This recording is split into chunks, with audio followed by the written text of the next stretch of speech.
What is up, our friends? It's the brand. It's Big Vito T. It's Superkick Weekly. Big Vito T, my man, what is up? Superkick Weekly.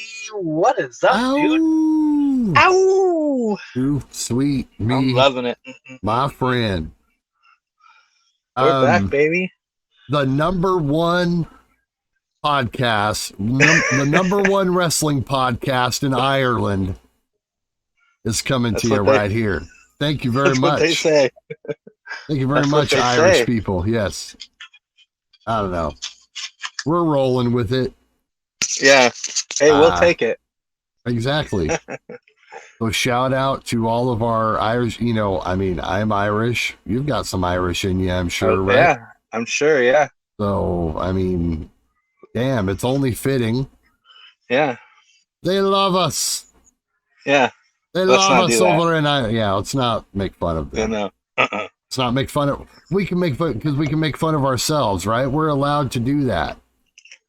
If there's one instance where we're allowed to racially make fun of anyone, I think it's the Irish people, Vito. I think me and you are safe doing that. I suppose. You know what I mean? The best I could do is the Lucky Charms commercial, but I wouldn't do that. Yeah, I guess that would be the slang, huh? I'm a leppy. Yeah.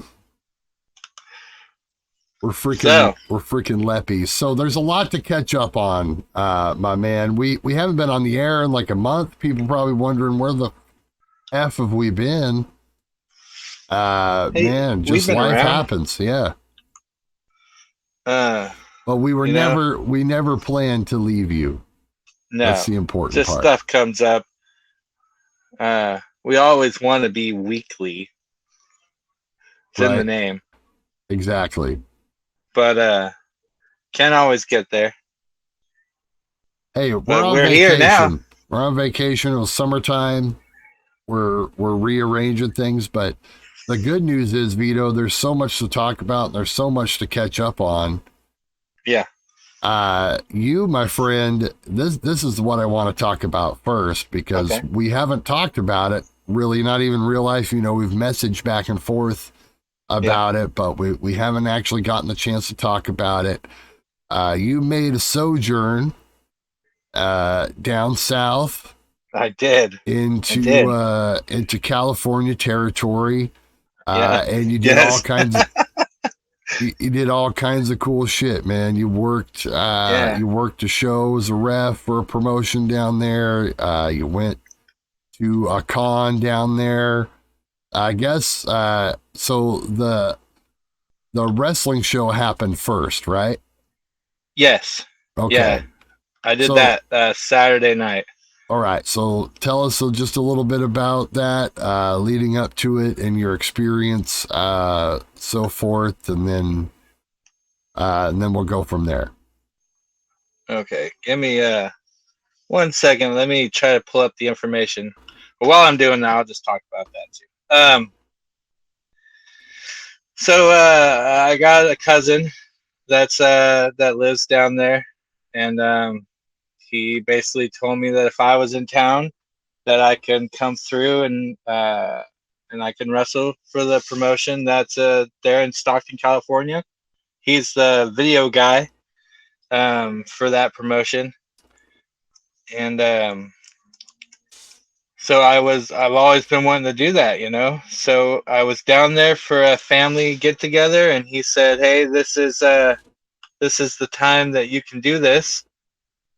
So I said, "Sweet." I packed all my gear, never leave home without the gear, and it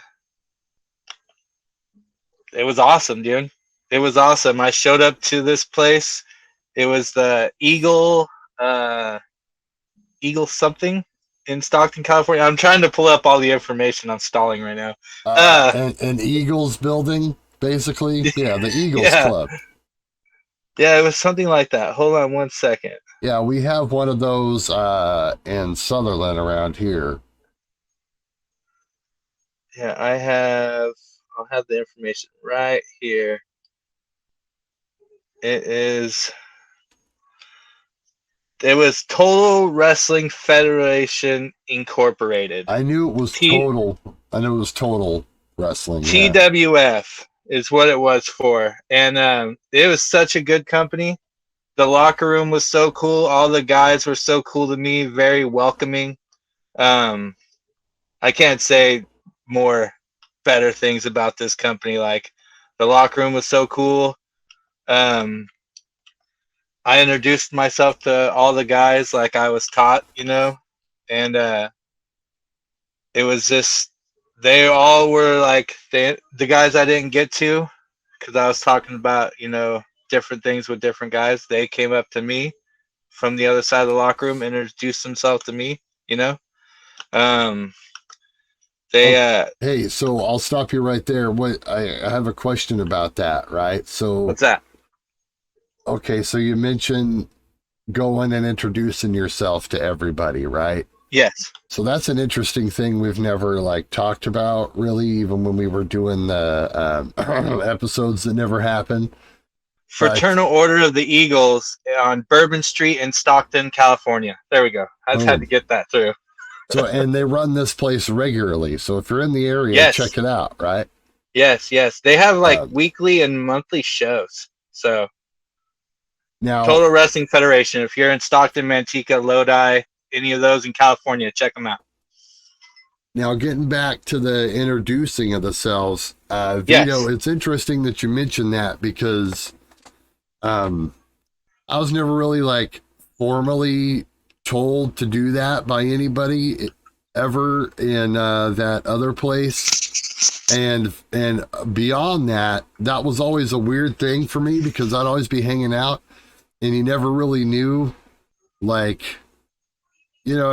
was a worker and who, I guess just a rule of thumb would just be to introduce yourself to everybody because you don't know who's a wrestler and who's a ref and who's somebody's kid, who's a train, you just don't know who's who. And so I would never really, I guess some people I would introduce myself to, but I never was conscious of it to where I have to talk to, if we talked, cool, but I tried not to bug the fucking guys. Yeah. It's what I tried to do. I don't know.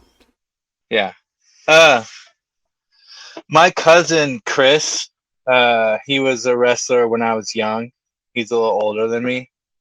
He was a wrestler when I was young, and so when he found out that after my first show as security, he's that's what he always told me.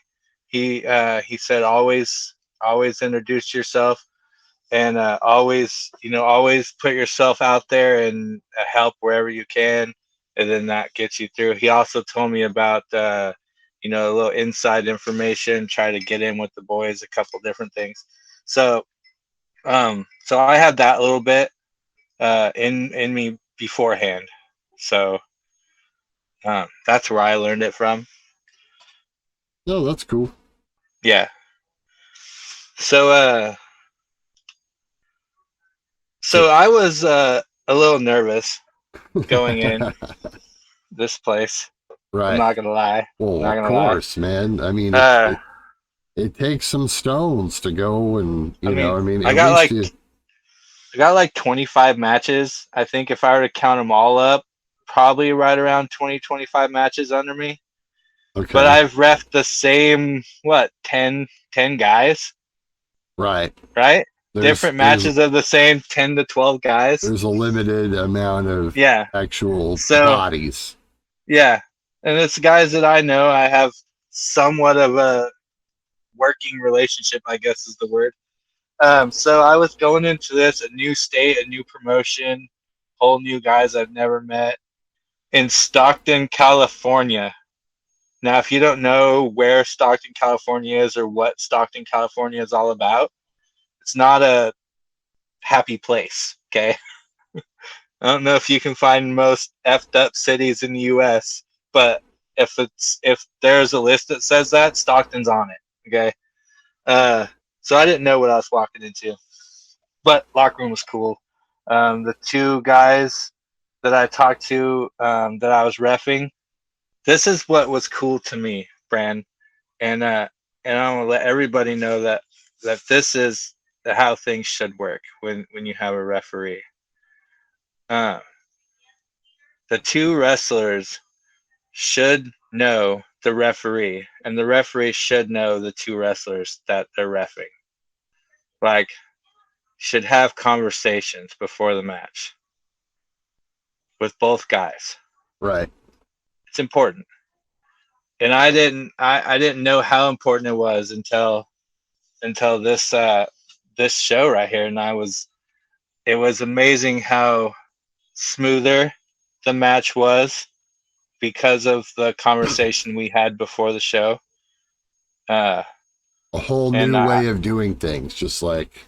Yeah, it was so much fun, and those two guys made it smooth and fun for me, and I enjoyed both those guys a lot. Just Zach and Bruno.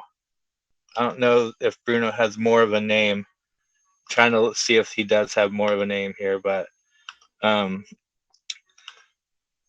looking around here.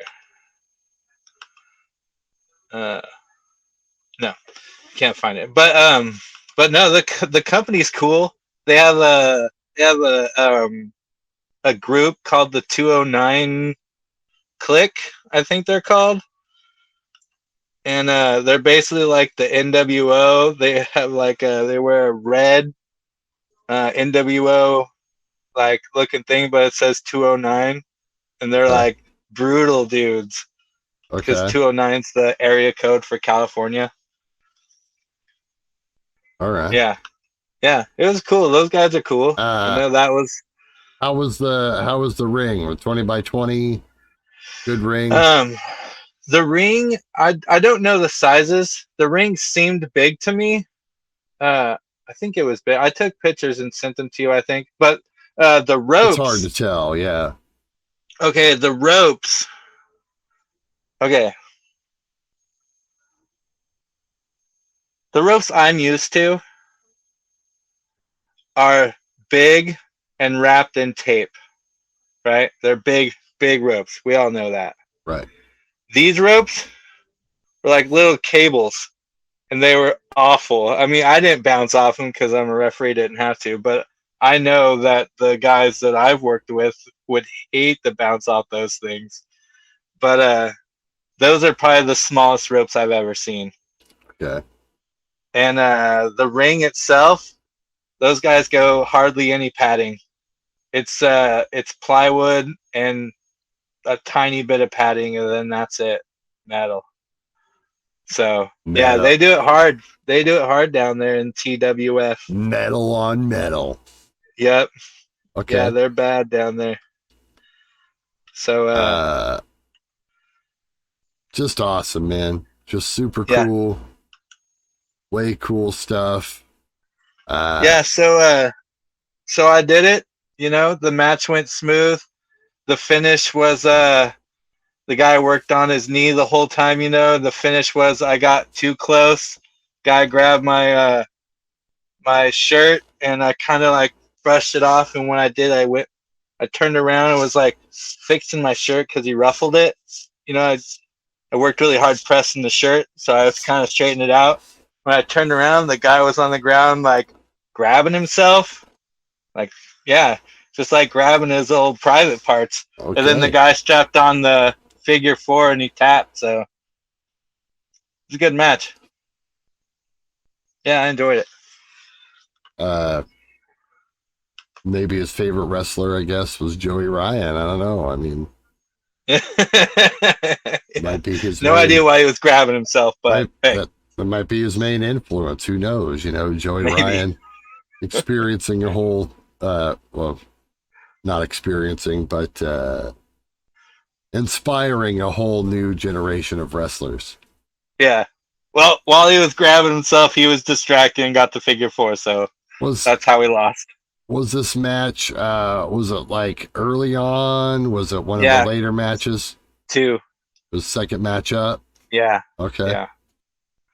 Well, that's cool. You know what I mean? You didn't have to be in the opener. You got to be in kind of the settle down match, you know, or whatever. So Yeah, but the night went so fast. And another difference in different promotions is they had alcohol at this one. So it was kind of boozy. A little hyped up a little bit, huh? And the Stockton crowd, the wrestlers were not Stockton. The crowd was damn sure Stockton. It was a hyped crowd, man. All right. And then I'm looking at a picture of the audience here. Another thing I'm noticing is there's like 2 people, it looks like, under the age of 18, and they're maybe 14 or 15. So there's no kids at this event. So a lot of differences. They ain't marketing this. They ain't marketing this to kids, man. Yeah.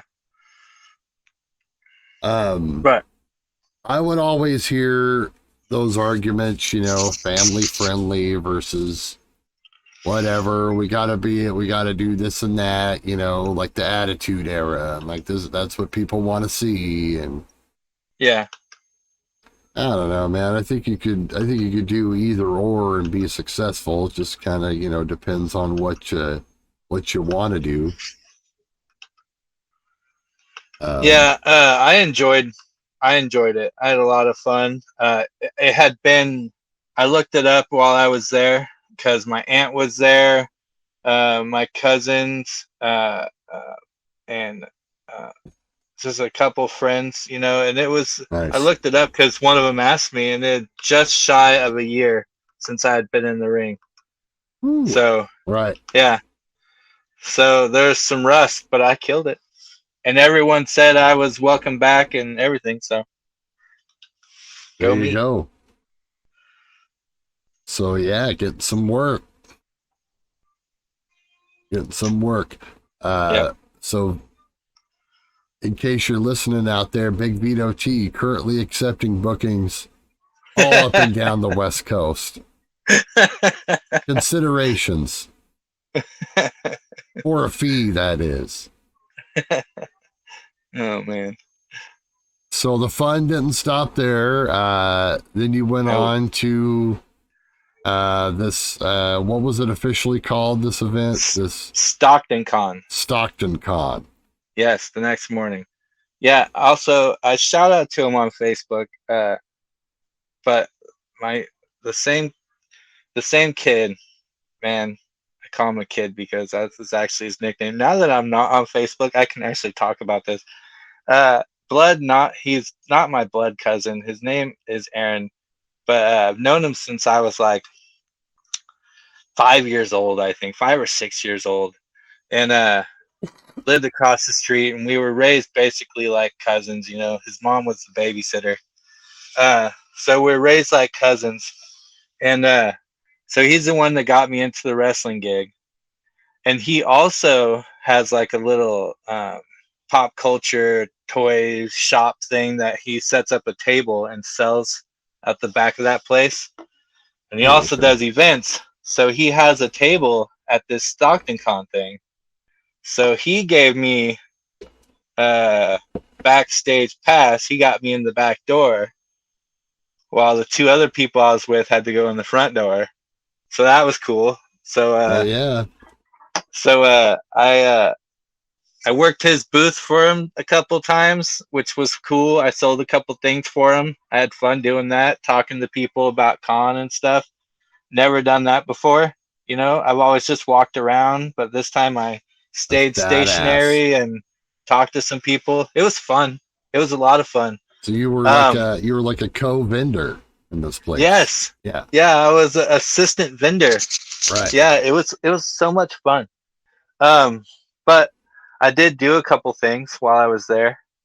Couple comic book artists. I talked to one comic book artist. I'll show you what I got from him. I brought Show and Tell brand. Yes, Show and Tell with Big Vito T. Show and Tell with Big Vito T.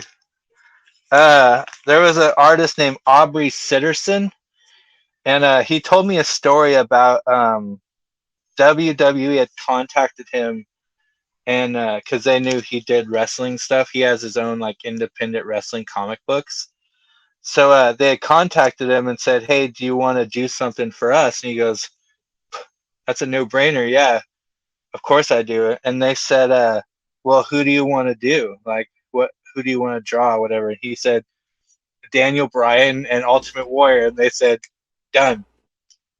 And he was amazed. He was amazed when they first said, "Cool, you got those two guys you wanted." So we did a comic for Ultimate Warrior, and he did a comic for Daniel Bryan. And I have the Daniel Bryan one. This is the Daniel Bryan one right here. Oh, wow. Daniel Bryan cover. Nice. And so he autographed this for me and then told me that story. So that was cool. Then he convinced me into buying his independent comic book that's on Kickstarter right now. This one right here called Beef Bros. All right. Okay. Yeah. Yeah. So check that out when you get a chance. Yeah. So that was Aubrey Sitterson. He's a pretty cool dude. Yeah. If you're into comic books and you're into wrestling, he's got wrestling comic books. He's a really talented guy, really good artist and everything. I had one of those original Warrior comics from back in the day. Oh, yeah. That came with the WWE magazine. It's a completely separate thing. But yeah, that's awesome. I did not know that those were out. But definitely check those out. Yeah. Yeah, I have a couple old comic. Like I have the old Stone Cold comic books. So I have like the Daniel Bryan, you also purchased that, or is that something you had? No, this is something that was in my collection that I took down there. Okay, I got. I have a lot of wrestling comic books. But then I was done talking to comic book artists, and then you go upstairs, and then that's where celebrities are. You know, have you ever been to Comic-Con? I've never. I mean, I've been to an. You've been to Access. Yeah, you've been to a lot of Accesses. Well, they don't have any comic book artists at Access. They only have the good stuff. So I've never been. That's not true. I've been to. This is yesterday or last weekend was my 6th Comic-Con. Okay. Okay. And so the only wrestler. So you're in like an arena. Yes, I'm in the hockey arena. I'm in the Stockton arena in Stockton, California. I'm back in Stockton. Okay. My 6th Comic-Con, and the only wrestler I've ever met at a Comic-Con was at my first one. Shout out Greg the Hammer Valentine. Nice. Yeah. So all these years I've wanted, I wanted to meet wrestlers at Comic-Cons. So many, no wrestlers invited. So this time I got two wrestlers, and I decided, hey, you know what? How about I spend money on both of them? So the first one I met was Sergeant Slaughter, the Sarge, old Mr. Chin himself. A tin hut. So I actually bought this comic to take to him. This is G.I. Joe number 48. It is the first appearance of Sergeant Slaughter in a comic book. Get a good shot of that. And you can see the autograph there. It says, Yo, Joe. Hey, Joe. Yo, Joe. And then I got him to put You Maggot on there. You Maggot? I said, hey, can you put You Maggot on there? And he just laughed. He kind of did a little giggle. And he said, of course. And then he signed it, Sergeant Slaughter. Really cool. Cool nice. Dude. And then he flipped to the inside of his page and signed it on his actual first appearance, like on the spot. Oh, wow. Okay. Yeah. Then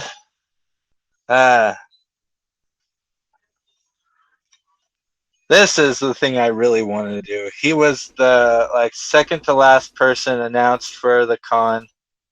I didn't get his autograph because I mainly wanted to get a picture with him, and the price difference. There's a price difference. They could not have announced a better wrestler. Maybe Orange Cassidy. But I went and I got a picture with Danhausen. There it is. Let's get a good shot of that here. How's it look? That look good? Looks pretty dang good. We can see it pretty well. I asked him, hey, I said, can you curse me? And he goes, oh, of course. And then he did the little curse thing. I was hoping he would have did it bigger, but I took it. And then they snapped the picture. Yeah, we had limited space in there, so yeah. Very nice. So that's my very nice, that's very evil. Very nice, very evil.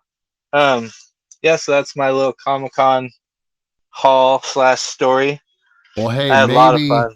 Maybe you'll get the chance to see him again, and if that happens, then you could just have him sign that. Get him pick. Sign it. Yep. Yeah. Yep. Yeah. That would be the idea, probably. So I took the trip to California. I had my first out of state, out of promotion ref match. Went great. Went to Comic-Con, met 2 wrestlers, and it was just amazing.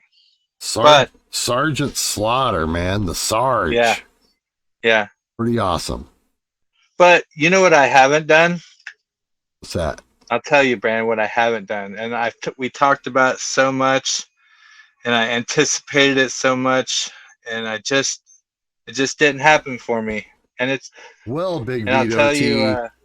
To fight forever is a very finite thing. A lot of anticipation for this game, as you mentioned. Yeah. And, me and you both excited about it. No one has been more excited about this game coming out, though, besides my children. Okay. My 2 boys have been like, oh my God, when is AEW going to get a game? Because they love playing 2K all the time. So they're like, can't wait for this AEW game. They've seen previews of it, blah, blah, blah, blah. And so they finally wanted it. And it was like, then it came out and it was like a thing like, I don't know. Then, of course, grandma swooped in and is like, hey, I'll buy the game. And so, here we go, right? We get the game. And they love it. Okay. They think it's super cool to use the AEW guys, just the whole presentation of it. They really love the electric barbed wire match and stuff like that you can do, which is just like, that's the stuff that you can't do in the other game. They love how it looks, how it feels. Still a little bit of a learning curve though with them in the game. Okay. And same thing with me too. The controls, I suppose the thought is that it's supposed to be similar to the Aki engine and the old N64 wrestling games. Yeah. Problem is, I hated those games. I always got my ass kicked at those games. Like, I thought they were cool games, like what they could do, the customization end of it. But like when I'd actually like be at my buddy's house playing N64, it was completely different from like from the PlayStation wrestling games. So I was like, totally thrown off. And that was the same thing I've experienced with this. They have gotten a little better. I'm still terrible. Maybe that's how it's supposed to be by design, but it's like, when you play a wrestling game and you end up just like body slamming the guy over and over again because you don't know how to do another move, sort of a thing. Like that's what I'm experiencing on this game.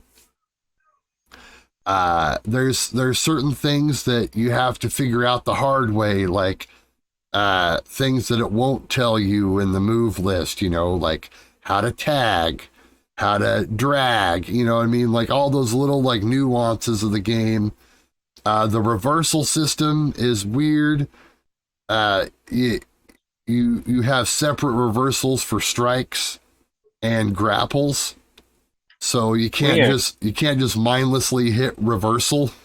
Like you have to actually like be thinking about what the other person's gonna do and try to reverse appropriately, or you won't reverse. So it's like it's a lot harder in that respect compared to the 2K games. But it looks good. It's got some fun modes. One thing I was put off on, just personally, is the lack of there's no entrances, which is one of my favorite. There's entrances, but like they show they're short. Yeah, they come to the stage. There's a cool little thing where you can customize their fireworks or whatever as they come out, but that's all it is. It's literally like 15 seconds, maybe, of an entrance, and then it just, flashes either to the match or to the next guy, which is fine. I guess, cut that stuff out. Some people turn the entrances off. I'm not one of those people, but if you are one of those people, it's great. You know what I mean? Yeah. So I don't turn them off on the 2K games because there's some guys that I like to watch, so I'll watch part of it and then I'll stop it. Yeah. I think it's fascinating. I think it's one of the most, since they actually started doing that in the games, I think it's one of the more fascinating aspects of the games is the motion cap and everything that goes in to all that, so I love to see that, but so it's a little rough and, it's a little limited. The story mode's neat, but it's short. There's not a ton of match types to dig through. It's definitely not, it doesn't have the depth, but we knew that going into it, right? Like we knew it wasn't supposed to have the depth of a 2K game and all the crazy it was just stuff an arcade game. Right. That's the sense that you get from it. It's very arcadey. It's like Street Fighter wrestling kind of almost, in a way. So it's cool. I don't find myself really playing it, but the kids have played it a lot. So that's my review of it basically. I don't know. So here's what I'm doing, because that's actually an okay review. I like that. I mean, I'm gonna call that a positive review in my mind. Yeah, it's not like it's terrible. It's its own thing. If the boys agree, I trust the boys. See, there you go. So here's what I've planned on doing. Actually, I did it. It's I thought, how am I gonna play this game without paying a lot of money? Because I don't have the money right now. It's not in my extra funds. You know what I mean? Right. It's not in the Vito Play funds. The Vito playlist. Yeah.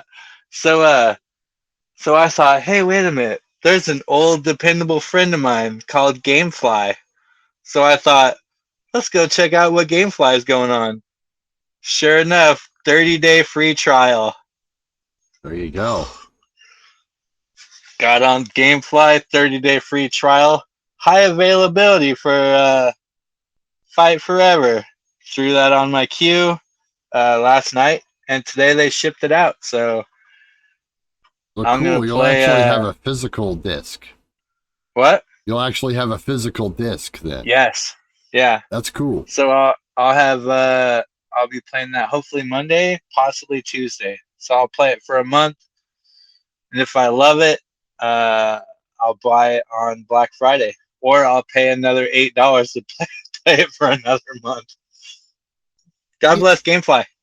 It's you'll probably be able to get your fix within that time, and then revisit it later. That might be actually kind of the smart way to go. Just have a good rent for a while, and then later on buy it. I wish we actually had the video stores with the games still nowadays. Even Redbox stopped doing the games. But that way it's like, I used to do all that with the new Madden or whatever every year. I would rent it and I'd be like, all right, I want to keep it, and then I would just keep it or whatever, you know. So I miss having that option. I could keep this. It says on there that I can keep the game for like $54.99 or something, which is a deal. Right. A little bit. So, I might do that, but I don't think I'm going to do that. I think I'm going to play it for a month and then buy it on Black Friday.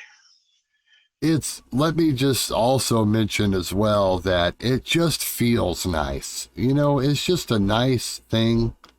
Like it's just to have the AEW game, you know, the actual AEW game, and not like, you know, 2K mods, which are like, you know, always been everywhere. It just feels good, and it overall it makes sense for them to go about it the way that they did, because if you're just trying to be 2K, like there's already people modding out 2K for AEW stuff that's probably way better than they and faster than they could ever do it. You know, I have a whole universe on 2K23 that's just nothing but AEW wrestlers. See, there you go. I mean, I got the list of the roster, went on community creations, right? Downloaded every single wrestler, set them up as champions, set up all the pay-per-views. I got it all set up. I got a whole AEW universe. So that's what I've been doing. Well, making a game like theirs would have been totally dumb. Yeah. So I get why they did it. I think it's fine. I still, you know, it's not like something, I don't know, I just don't find myself really playing it a bunch, but that might change. You know, I don't know. Yeah, I have AEW 2K23. I don't play the WWE game much nowadays either. So I mean, it is what it is. I think I'd play it like 2 times a week, I'd have to say. But when I play it 2 times a week, I play it for a couple hours. If I do get my hands on it, I'm playing it for a couple hours. Right. Usually I play my universe, because I beat both of the whatever it is, the girls and the guys careers or whatever. Right. And then I just beat the John Cena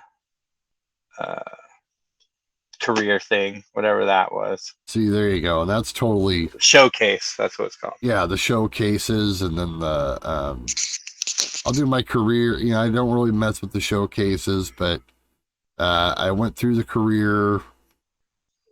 I still haven't done the female career. Need to get around to doing that eventually. I mess with the My Faction a little bit. I think it's fun. Just kind of gives me something to actually like play for.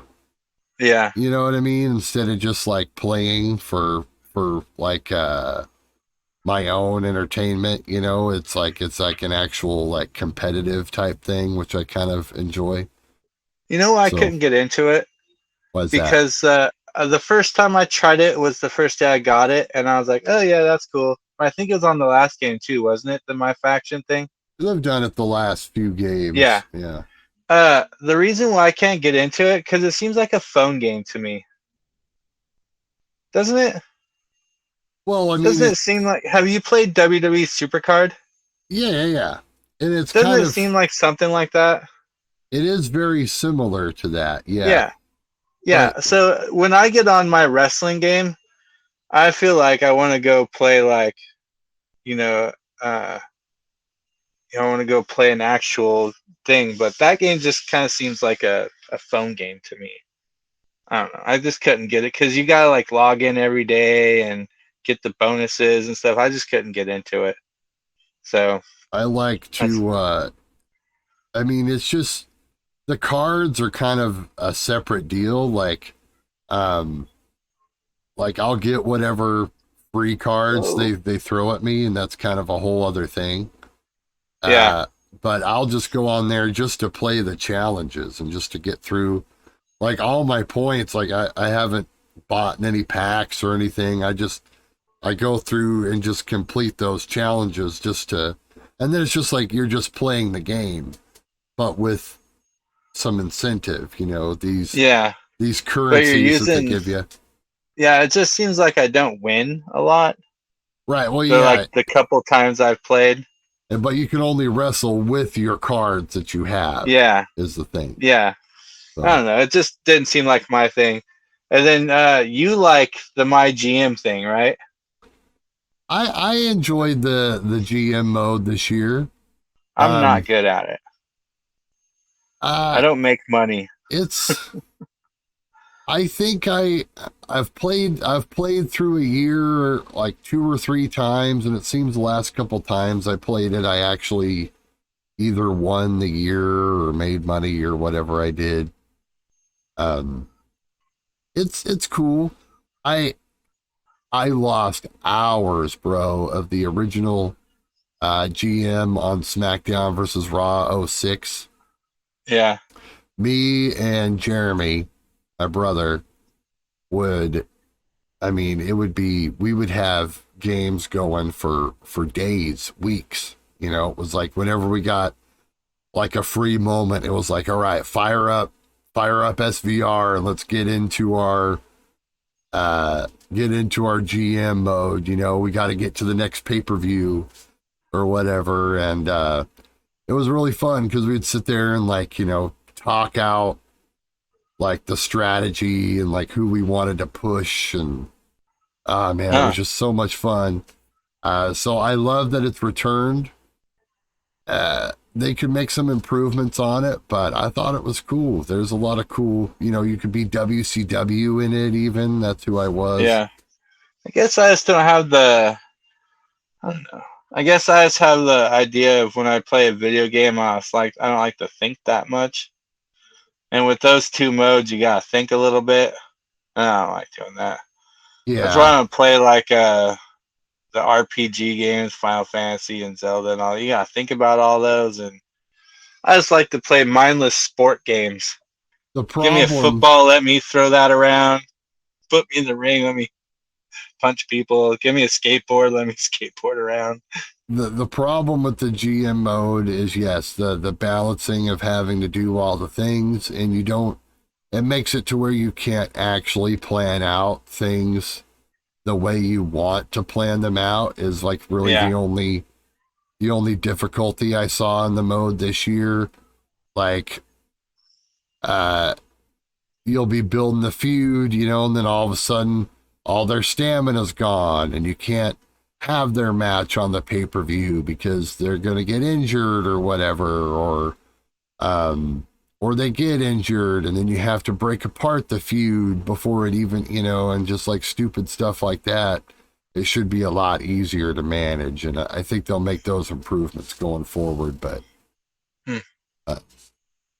we shall see. Vito, I want to hit some more topics here, bud, before we bounce out. I mean, we haven't talked in so long. There's so much to catch up on. But something that's happened a little bit more recently here to us getting on the air on this episode here. What do you think? Have you seen this list circulating about the band and need permission spots going around for AEW? I have seen that. I'm going to pull that up real quick so I can get a look at it too. Yeah. Fascinating stuff. It is, but very interesting list. Right. It's a lot different from what Vince would put up too. Because Vince, when he puts up stuff, it's like nothing to the neck. You know what I mean? Right. Or, but when they put something out, they went like pretty deep here. It seemed pretty detailed, and it's like, for all the stuff you hear about WWE over the years, with all these different edicts coming out, like, this is pretty extensive. Like, I'm sure they have something similar to this, but this is pretty extensive. You got it up there? Trying to find. I found one site, but it didn't give me the exact. I wanted to find like the actual let me see document. here. I think I've got it. I've got it here on. I've got my. The one I'm coming up with only gives me partial lists. It gives me an overview. I've got Uncle Dave up here. We're cool with that. Let's see what Uncle Dave's got. Okay, so these are the ones no longer allowed under any circumstances that are prohibited for your safety, safety of the staff and crew, fans, etc., etc. Unprotected chair shots to the head. So we're not supposed to see that at all anymore. No chair shots to the head, no shots to the back of the head, which is interesting. You can't forearm a guy in the back of the head anymore. What does that actually mean? Yeah, no shots. Does that mean weapon shots or just shots of any kind? Does that mean Adam Cole can't do the boom? I mean that's its possible. Finisher is a knee to the back of the head. Right. But I mean, they're actually taking it probably more or less on the shoulder. But that's interesting, the way that that's worded. Buckle bombs, blind moves backward into the turnbuckle. So no more buckle bombs. A lot of people have gotten hurt on the buckle bomb in recent years. Yeah. So that, I mean, it's hard to argue with that. Fencing response, seizure cells. Danielson did this in the Okada match recently, is something a lot of people have been talking about. Getting hit and then selling it like you're going into a seizure. Yeah. They used to do that a lot back in the day. Like, right. Like when they get knocked out in WCW, I saw it a lot. They get knocked out and then come to like a minute later and be like, oh, like that. I always thought that was weird. Well, right, but usually when you're selling like that, it's in Comic Book Nation. Connor Casey here today. I am Sean. It's in like a comical kind of silly way, you know. Yeah. Selling it like a seizure, I don't like that. I thought about it as I was watching that, and I'm like, he shouldn't be doing that. You know what I mean? With like the past, the way he's had in the past. I wouldn't do that. It was interesting to do, but whatever. No more spitting. You cannot spit anymore, which is interesting. Blood in the crowd. So no bleeding while they're in Moxley the crowd. Can't go in the crowd anymore? Not while he's bloody. Huh. So, I mean, apparently coming through the crowd would be something. But then again, there's physical contact with the crowd. So I guess the example that was given there, they're more or less, I think Moxley's entrance would be okay. But what they don't want is they don't want a wrestler holding an opponent and allowing a fan to chop them. No more doing that. No more weapons or projectiles in the crowd. So no more Moxley throwing garbage cans. I guess.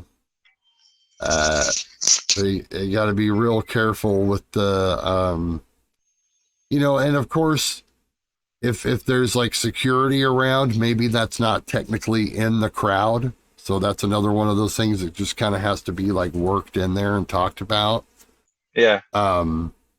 They can no longer take drinks or food from the guests in the crowd. So the MJF spot with the throwing the drinks on people and this and that, no more of that. So those are the banned stuff altogether. What do you think? I think, I got the list here too, and there's one here that says moves where a wrestler falls backwards into the turnbuckle. Right. Yeah, now, I was speaking about that. That is Finn Balor's drop kick that puts him set up to do the coup de grace. Right? Yeah, that would be one of them. The buckle bomb is the thing. Well, they have them separate on here. Oh, really? On the website I'm looking at, they have them separate. Oh, okay. It says buckle bombs to the neck. This is on comicbook.com, by the way. Okay. It says buckle bombs, and then underneath it says moves where wrestlers fall backward into the turnbuckle. So that makes me think of like when Finn Balor does that drop kick, and then they hit the buckle and fall down, and he does coup de grace. So I don't know. Most of those sound pretty good. I'm cool with most of those. Well, I mean, okay, it blind moves into the bucket, because I mean, if you take any move into the bucket, even an Irish whip would be considered a backward move into the buckle, but you're not necessarily blind going into it. You're putting yourself into it. Anyway, yeah, I get that. I mean, interesting you to see. You got a problem with any of those? What they're going to stick with? I mean, not necessarily a problem. I just think it's interesting how they're worded. Oh, and the comicbook.com says chair shots to the back of the head. It doesn't just say shots. So if that means anything, take that for what it is. Oh, okay. So weapon shots to the back of the head, or just unprotected head shots in general. Yeah. So, and these are the spots that they need clearance for. Apron bumps, table, ladder, chair spots in and out of the ring. So pretty much anything that has to do with that. Don't they get that permission already? Don't you have to call the move you're going to do? Or call the spot you're going to do like beforehand? Like, hey, I'm going to do the announcer table spot tonight. Don't fucking do that. Isn't there stories of how like old time wrestlers like, or old school wrestlers like Undertaker was like, hey, I'm going to do that later on. Like, that's the thing, Vito. That's usually the thought. And I think in certain companies, like in WWE or whatever, like they do that. But AEW, because it was thought to be as like, the workers, safe haven and their canvas, and there are, they haven't been doing any of that. It's just like, you guys just, everyone can do what they want. That's why we have these shows where like every match has blood in it. Every match has a table spot. And you know what I mean? I'm going overboard but you know what I mean? Yeah. Half the matches have blood. Half the matches have tables. I'm not going to the fact. I'm not going to the fact that I don't agree with there being multiple spots like that. I'm just saying that it's talked about, like who takes. I mean, if you're going to use a ladder, I assume you're talking about that previously. I assume you're like, hey, BTK or BTWTK, ladder's going up tonight. Right. I'm sure. I mean, I doubt the ladder is being put up without Tony Khan knowing. So I doubt these are like new. Some of these are new. I mean, I don't know. Maybe they're not, but it just seems like, I don't know. I get the impression that Tony isn't jumping in the middle of any of that, but maybe I'm wrong. I don't know. Or maybe he is. Oh, nothing happens in this company without Tony Khan putting his thumbs up on it. Nothing. He's made that clear abundantly. Well, there you go then. All pile driver tombstone variations, including sit-down drivers, inverted and poison Hurricane Ranas and vertebreakers. So every poison Rana now must be approved. And Canadian destroyers. Right. Which is interesting, considering how that move, the mechanics of it. But anyway, high-risk dives or top rope moves that includes 450s, 630s, double moonsaults, shooting star press, etc. Intentional bleeding of any sort, not just blading. So even if you're like, naturally cut open by barbed wire or whatever, that's still no. throwing people through over the ring steps, commentary table, bell, any of that stuff must be approved. This is all along the same lines, of course. Yeah. Any weapons usage, and they list a whole bunch of weapons here, everything from chairs to aerosol sprays and liquids. So skewers is on there. Yes, no skewers. Throwing any weapons or objects, chairs. So I guess you can't throw them. You can just hit them with them. I don't know. Choking, strangling with hands or a weapon, or hanging spots, injury spots or angles, whether or not medical is involved, called to the ring. Once again, that's something you're not going to do an injury angle unless it's a pre-planned deal. Yeah. No wrestler is just like, oh, let's do it. Let's do a thing, brother. They're not doing that. Any physicality in the crowd or crowd brawling. So this means no, well, I mean, I guess with approval, of course, in a controlled setting. Any physicality involving referees, managers, extras, etc. Blah, blah, blah. It also applies to Ring of Honor talent as well, apparently. So can I ask something? Do you know who got this list? Well, this is something that originally came, I believe, from PW Insider. Okay.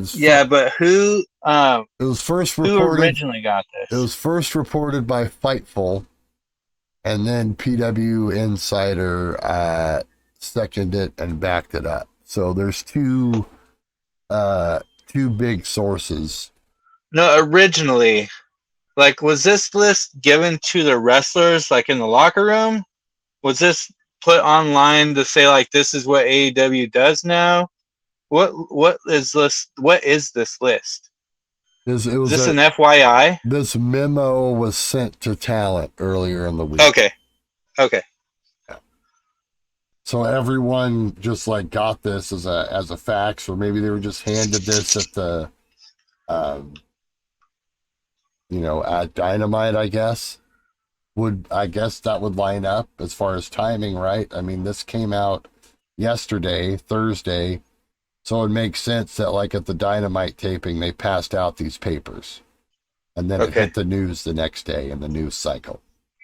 Okay. Is what I would guess. I didn't watch Dynamite, but were you able to tell any kind of a difference in the show just off the top of your head? Was it a little tamer maybe, or? Well, let me think about that for a second.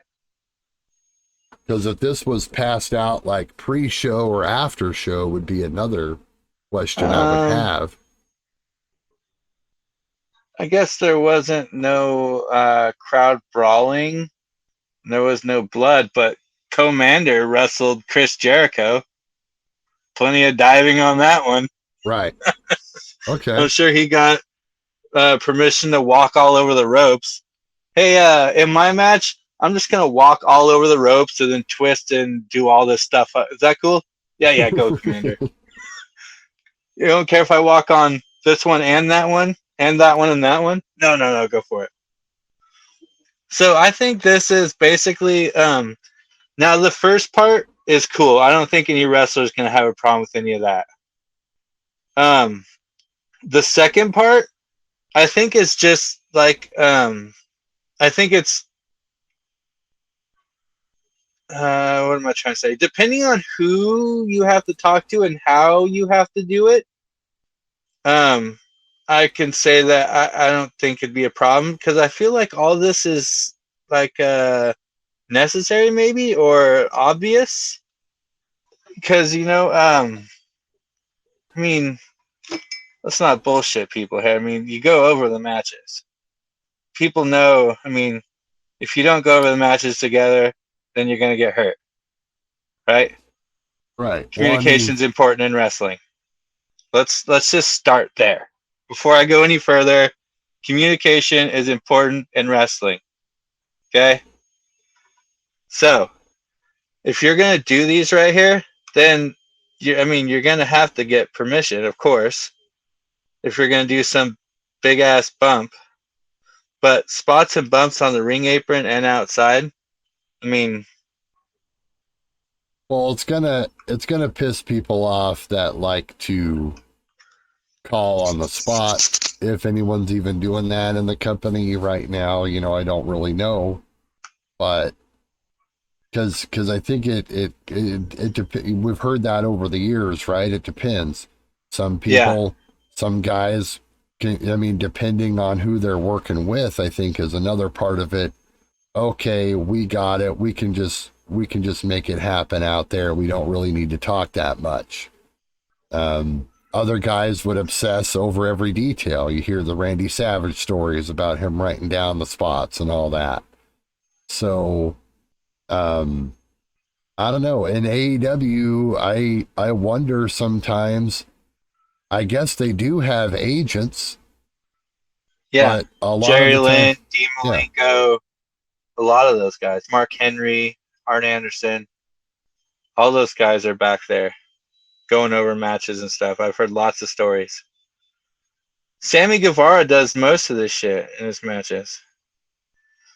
Do you have to write it out on a piece of paper? Like, they have a list of these that have checkbox next to them, and you have to like check which one you're gonna do. And then that's what I'm wondering. Right, the guys. I'm wondering how you have to go about getting permission for this list.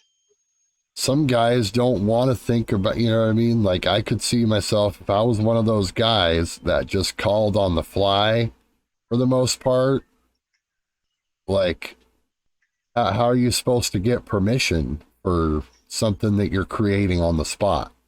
That doesn't make any sense to me either, So, like, for example, let me just run through these real quick. Spots and bumps on the ring apron and outside. Literally everyone does those. Right. Everybody. Table, ladder, chair spots in and outside of the ring. Sammy Guevara does that table spot on the announcer table, or on the ring bell table or whatever, almost every match. So that's something he does. Elevated spots outside of the barricades, dives, ladder spots, stage. Okay, no one really does that. Pile driver, tombstone variations. Everybody does the Canadian Destroyer or something similar to that. Tony Storm's finisher, Trent Beretta's finisher, the Lucha Bros finishers. So that's something. So is this high risk dives? Is this a quality control play then, you think? As far as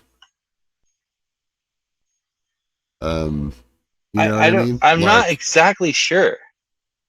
Because that's the thing. It's like, they obviously have agents, but it's not like there's not that consistency throughout the card that you know what I mean? Like, everything just kind of seems like a mishmash. So maybe they're trying to like rein it in more from a presentation standpoint. Like, we don't need half the matches on the card to have blood. We don't need half the matches to have a Canadian Destroyers. Yeah, right. We want to actually plan our show and have different shit throughout the night and not just the same thing. There was a really cool Canadian Destroyer. I don't remember who did it, but it was really cool. That was like over the ropes or something like that. Off of somebody over the ropes or something like that. And Adam Cole did not do the Panama Sunrise. I wonder if they're just cutting down. I'm going to have to pay attention now. Right. You guys don't have to go this hard every week, So is it a safety thing or is it a quality control thing? That's the I think question. It's quality control. Yeah. I think it's quality control. The next one, 450, 630 double moonsault. Right. Okay. Their entire roster does off the top rope spinning moves. Almost everybody. Right. Not the big guys, but Even some of the big guys do moonsaults. Brian Cage does a moonsault. Yeah. So, I mean, come on. Okay, intentional bleeding, that's cool. Moxley will be the only one doing that every night. Through over the ring steps, commentary. Okay, I get that. You know, you can call that. I mean, through. Okay, into, through, or over. Okay. So into, you have to get permission to throw into the guardrails. So just throwing them into the barricade. Isn't that done every match almost? Seems to think so, yeah. Okay, so that's probably quality control. That's probably right where you're going. You got to call your spots now. This seems exactly what I was saying. That old WWE says. This is really just giving more power to the agents, is what it seems like. You know, like the agents are going to be able to dictate what these guys do in each of their matches, and if they don't listen, then they're going to have a problem with management because it's now been an edict. Yeah. So I think that's what. Now that, you know, throwing weapons, weapon usage, choking, strangling, injury spots for the crowd, physical involving referees. Okay, yeah, so I think it is quality control. I don't think it's, at least with the require approval thing. The other one is definitely safety. But this, I think, is quality control. Like, don't do it too much, you're killing it. Basically. Well, we shall see how this plays out. Speaking of AEW, we have a couple of other news items I wanted to bring up with you here that are just hitting the presses. Ooh. Number one, now we knew as much as a few days ago that Brian Pillman Jr. contract not renewed. Apparently already spotted at the Performance Center. So, not surprised. Right.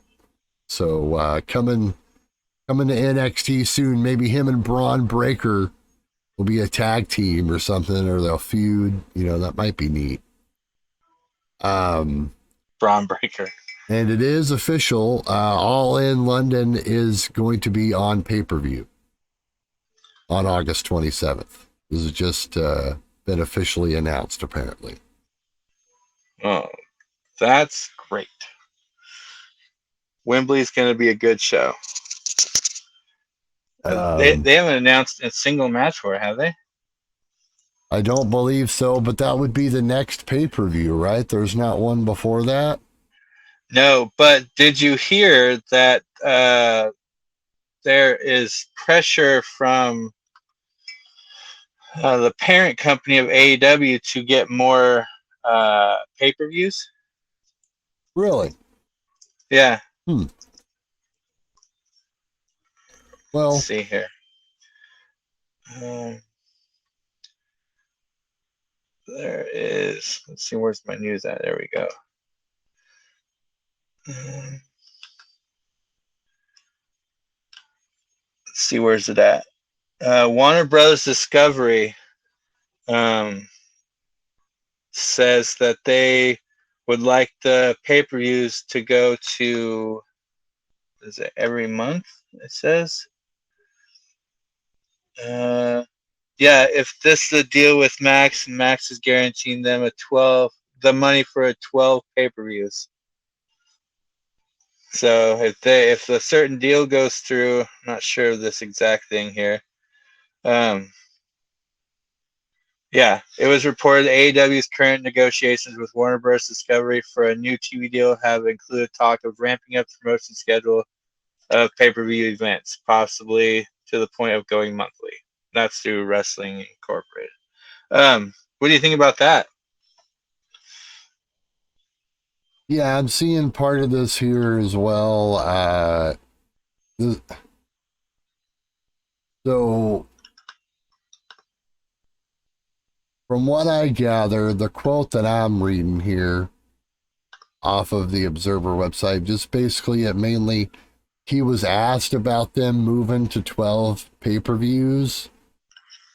This is an interview that Who is this? Blah, blah, blah, blah. Andrew Zarian. Okay, but this was okay, so this is a reporter. This is not anybody. This is a reporter from the Observer that was on the Matt Min podcast. So I don't know why this is even a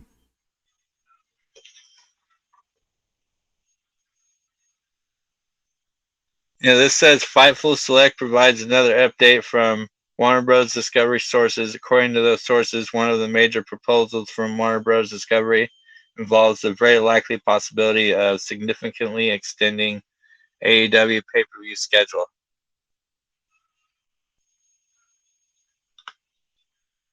What's your thoughts on going monthly? I don't like it. Me neither. That was the one thing I liked about them.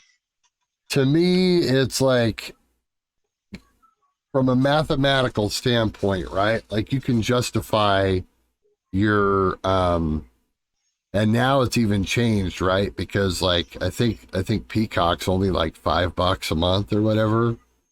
Yeah. Right. So like $9 if you want commercial free or something like that. It's cheap. Right. So you're getting all 12 or so of WWE shows for like right around $70 a year, $75 a year, something like that. Yeah. And if you were to buy 4 AEW pay-per-views a year, you're looking, that's like, $200 a year or whatever. Yeah. Now you're going to add 8 more, and I don't know, man, 12 times 50. I mean, you're looking at that's $600 a year. You're increasing now. You're asking your audience to pay. No one's going to be. I mean, no one's going to. You can't get it. I mean, maybe, but I think some of those numbers will go down. We see a consistent 130,000 or more each time they put out a show. Yeah, that's kind of the floor, is right around 120, 130,000. If they go to 12, I think you're going to risk some shows, people just not buying, and you might have half of that sometimes, or I don't even know. They'd have to make a banger out of every single pay-per-view, all 12 of them, or they're going to lose. Well, I mean, they do that now, but can you do that for 12 months? Yes, that's the question. Yeah. Can you do that every single month, have that? And to me, I got into the habit where it's just like, okay, well, we're just going to order it regardless, like the last show that they put, not Forbidden Door, but whatever one was before that, I thought the card was okay. And I ordered it just because it was like kind of the thing to do, but it wasn't like I was dying to see that card. That's Double or Nothing. Yeah. It wasn't like I was dying, it wasn't like I was really clamoring for that card. And that was actually the first time I felt like that in a while with the AEW. That was a Fatal 4-Way, Brandon. Yeah, the four-way pillars match. Yeah. Yeah. We've talked about that. I wasn't too thrilled on the build with that and the whole thing. I'm interested now. I love this. I love all these clips I'm seeing of the Cole MJF stuff. Tell you that. I love it. We're great. Better than you, baby. Yes. Oh man, yeah, I'm loving this Adam Cole MJF. Are you the one? Are you the one that sent me the video with the video games? Did you send that to me, or did I send that somewhere else? I don't think so. Did you see that? Yeah. Oh my god. Yeah, they showed that on Dynamite. Oh, okay. Right on. Yeah. Yeah. Yeah, because did they show the whole segment or just them playing video games? I didn't watch the video. There was it was the whole thing. MJF didn't want to play. And then did they show them at the bar? I didn't see that part. No. Okay, so they were at the bar first, right? And they were taking shots. And then like 4 girls came up. Yeah. Okay, I did see that. Yeah. And he's like, "Come on, man, 2 for you, 2 for me." He goes, "No, man, I'm with Britt, right?" Yeah. Shows back up. We're doing what I want to do now. Yeah, that was awesome. Yes, yeah. So I did see that part. That's right. Yeah. Good stuff. But that'll be the next time we see them on PPV.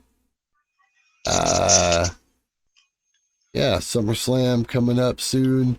Don't really have a whole lot of time I want to spend talking about any of that. Anything else you want to throw out here, Vito? Rest in peace, Mantar. Oh, man. Not to bring everybody down, but yeah, there's that. Hey, I'll give you a high note. Blood and Guts is going to be on Wednesday. Woo! I'm so excited. Now, I hope they get all their spots cleared. Oh, shoot. Man, that's going to be a lot of them. Right. Holy crap. Where's that list? There's going to be so many. Yeah. Oh, yeah. So many spots. I think. Anyway. And we will be back soon, and we'll clear up whatever else that we didn't clear up in this episode. A lot to catch up on. Maybe this one was for us. Yes. Next one will be for you. We'll delve into more of the E stuff and so on and so forth probably next time around. Who knows what we'll talk about. There's no net on Superkick Weekly, people. No. There's no net. We just kind of talk about whatever is clever. There's no format, and we love that. Live without a net, baby. Actually, I'm going to start playing Fight Forever Monday or Tuesday, so I will give you my review next week. How about that? A little spoiler. Good. How about a spoiler? That's going to happen. That sounds good. Big Vito T, my man. Too sweet me. Scissor me. And we're out. Very nice. Very evil episode. I miss it. Miss the Acclaimed.